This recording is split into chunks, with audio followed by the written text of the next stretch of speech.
ಆ ಕಾಲದಲ್ಲಿ 9 ಕೋಟಿ ಬಜೆಟ್ ಇದ್ದದ್ದು ಇವತ್ತು ಈ ವರ್ಷ 3,200 ಕೋಟಿ ಬಜೆಟ್ KLE ಸಂಸ್ಥೆ ಮಾಡ್ಯಾರ. 1,38,000 ವಿದ್ಯಾರ್ಥಿಗಳು ಓದ್ತಾ ಇದ್ದಾರೆ. 16,000 ಈ ಸಂಸ್ಥೆಯಲ್ಲಿ ಕೆಲಸ ಮಾಡೋರು. ಇವತ್ತು ಶಿಕ್ಷಣದ ಜೊತೆಗೆ ಆರೋಗ್ಯ ಸೇವೆ ಇತಿಹಾಸ ನಿರ್ಮಾಣ ಮಾಡಿದೆ. ಈಗಾಗಲೇ ನಾವು 4,500 ಹಾಸಿಗೆ ಆಸ್ಪತ್ರೆ ಈಗಾಗಲೇ ನಮ್ಮ ವರ್ಕಿಂಗ್ ಅದಾವ. ಬರೋ 6 ತಿಂಗಳಲ್ಲಿ 300 ಬೆಡ್ ಕ್ಯಾನ್ಸರ್ ಹಾಸ್ಪಿಟಲ್ 2 ತಿಂಗಳಲ್ಲಿ ಓಪನ್ ಮಾಡ್ತಾ ಇದ್ದೇವೆ. ಯಾಕಂದ್ರೆ ಈ ಭಾಗದಲ್ಲಿ ಕ್ಯಾನ್ಸರ್ ಪೇಷಂಟ್ ಬಹಳಷ್ಟು ಬೆಳೀತಾ ಇದ್ದಾವೆ, ಎಲ್ಲರಿಗೂ ಗೊತ್ತಿದೆ. ಸುಮಾರು 400 ಕೋಟಿ ಖರ್ಚು ಮಾಡಿ ಮುಂಬೈ ಟಾಟಾ ಜೊತೆಗೆ ಏನು ಸೇವೆ ಅದಾವ ಸೇವೆ ಎಲ್ಲ ಈ ಆಸ್ಪತ್ರೆಯಲ್ಲಿ ಇಟ್ಟಿದ್ದೀವಿ. ಬರುವ 6 ತಿಂಗಳಲ್ಲಿ ಹುಬ್ಬಳ್ಳಿಯಲ್ಲಿ ನಮ್ಮ ಹೊಸ ಮೆಡಿಕಲ್ ಕಾಲೇಜ್ ಕಟ್ಟಡ ಪೂರ್ಣ ಅವಧಿಯಲ್ಲಿ ಮುಗಿದ ಘಟ್ಟದಲ್ಲಿ ಅದ. 6 ತಿಂಗಳೊಳಗೆ 1,000 ಹಾಸಿಗೆ ಆಸ್ಪತ್ರೆ ಮತ್ತು ಮೆಡಿಕಲ್ ಕಾಲೇಜ್ ಉದ್ಘಾಟನೆ ಮಾಡ್ತಾ ಇದೆ. ಶಿಕ್ಷಣದ ಜೊತೆಗೆ ಆರೋಗ್ಯ ಎಷ್ಟು ಮಹತ್ವದ ಅದು ನಾವು ಬಹಳ ಕಂಡವರು ಆಡಳಿತ ಮಂಡಳಿ ಸದಸ್ಯರು. ಅದಕ್ಕೆ ಆರೋಗ್ಯಕ್ಕೂ ಹೆಚ್ಚಿನ ಸೇವೆ ಕೊಡ್ತಾ ಇದ್ದೇವೆ.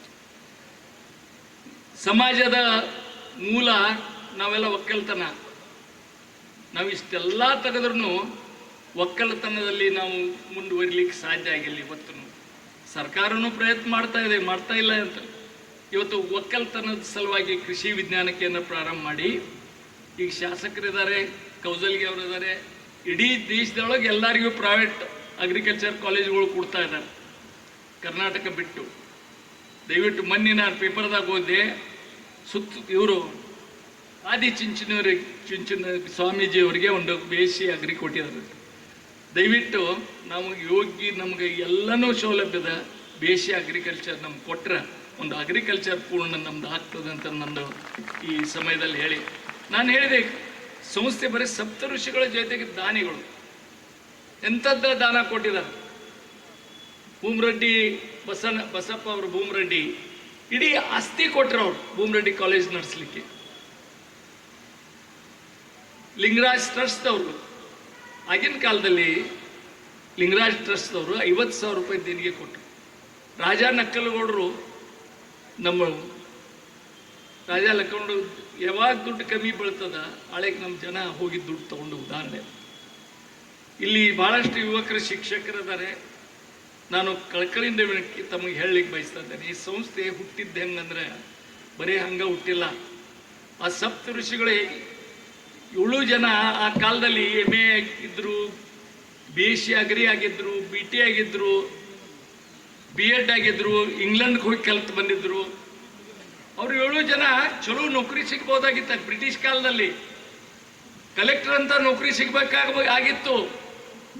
ಆದ್ರೆ ಅವ್ರ ಕೆಲಸಕ್ಕೆ ಸೇರಲ್ದ. ಯಾಕಂದ್ರೆ ಅವ್ರಿಗೆ ಬಹಳಷ್ಟು ಕಷ್ಟ ಆಗಿತ್ತು. ಆ ಕಾಲದಲ್ಲಿ ಶಿಕ್ಷಣ ತಗೋಬೇಕಾದ್ರೆ ಬಹಳಷ್ಟು ಕಷ್ಟ ಆಗಿತ್ತು.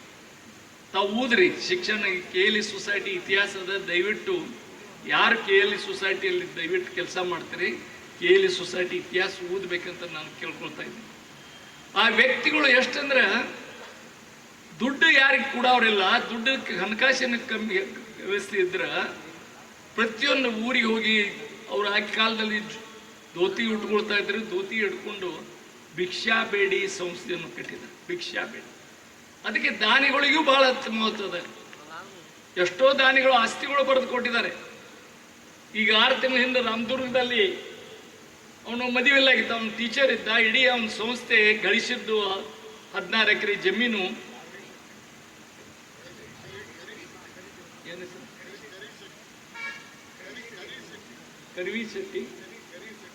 ಕರಿಶೆಟ್ಟಿ ಅಂತ ನಾವು ರಾಮದುರ್ಗದವ.